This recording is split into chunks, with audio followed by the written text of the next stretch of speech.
Woe to those who plan iniquity, to those who plot evil on their beds. At morning's light they carry it out, because it is in their power to do it.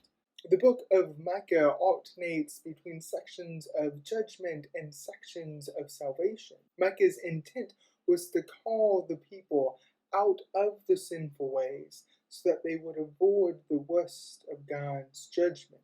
We see from a few other books in the Old Testament, such as Jeremiah and Isaiah, that Micah had some success with Jerusalem. The book begins with God judging and demolishing Samaria and Jerusalem. Micah specifically mentions the destruction of idols and temple gifts, which alludes to one of the many reasons for God's judgment.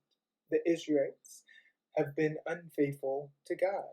Micah sees this vision of destruction and mourns. He says, because of all of this, I will weep and wail. From Micah, we see one of the proper uses of mourning. Micah's mourning drives him to confront the Israelites in an attempt to turn them back to the righteous ways of God.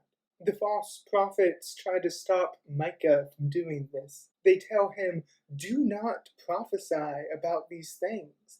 Disgrace will not overtake us. Should it be said, O house of Jacob, is the Spirit of the Lord angry? Does he do such things?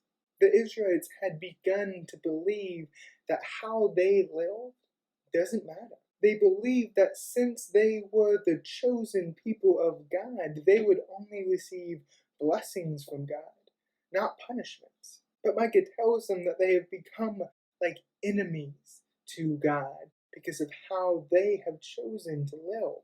They are unhospitable, with no regards for those who lack power in their society. Blame is specifically placed on the leaders and the prophets. The leaders oppress the poor, while the prophets falsely proclaim blessings from God. This unrighteous use of power places them in opposition to the righteous ways of God, and they will feel what it's like to oppose God, regardless of their status as the chosen people of God. But Micah looks beyond the unrighteousness of the present time, and he sees a future Jerusalem that teaches righteousness. In the last days, the mountain of the Lord's temple will be established as chief among the mountains. Many nations will come and say, come, let us go up to the mountain of the Lord, to the house of the God of Jacob. He will teach us his ways so that we may walk in his paths. Micah paints this picture of peace, where the Israelites stop straying from the way of the Lord and instead teach people how to live righteously. Micah is trying to move the Israelites into that picture.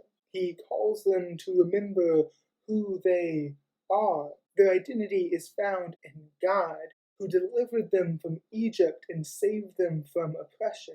Remembering this identity should provide hope for the future, as well as convict them in regards to how they are living now. God saved us in the past, and God will save us in the future. We were oppressed in Egypt, so we probably shouldn't be oppressing people now. We know how terrible it is. While God will and does finally bring judgment and punishment upon those who continuously refuse to return to righteousness, the book of Micah displays that God's desire is to redeem people instead of punishing them. Each section of punishment is followed by a section of salvation and of hope. God wants to restore instead of destroy, and we are invited into that restoration process. The church is warned of ungodly leadership that drives people's actions away from righteous living. Micah specifically speaks against oppression of the poor and the abuse of power. Israel's unfaithfulness led them to a life where they no longer valued the righteous ways of God.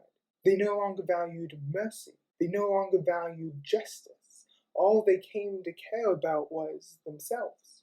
We are faced with the same choice as the Israelites?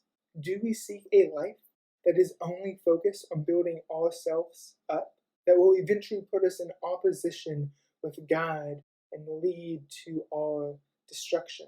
Or do we dedicate our lives to the righteous ways of God and do all that we can to help humanity and creation flourish?